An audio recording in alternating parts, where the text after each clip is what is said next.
ব্যাপার? বাবা এখানে কি করছে? এই লোকটা তো মান সম্মান রাখবে না।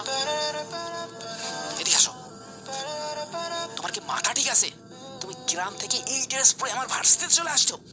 তো দেন গরমের ভিতরে এক্সের একটা কিপটা তুলছি, আর দিনটাই আজকে খারাপ যাইবে না।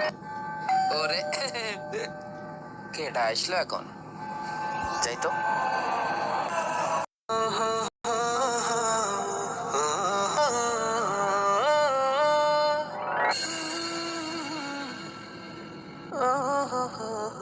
তো গত রাত থেকে ঘুমাতে পারিনি, ভাবছি আমার বাইকটা আর আইফোনটা বিক্রি করে দেবো।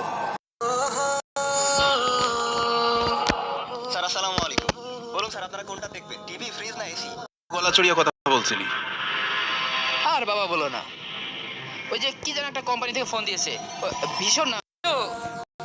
তুমি যাচ্ছ সেই জায়গায় যেখানে যাওয়ার স্বপ্নে তুমি সারাটা জীবন হেঁটেছো, খরচ কমিয়েছো,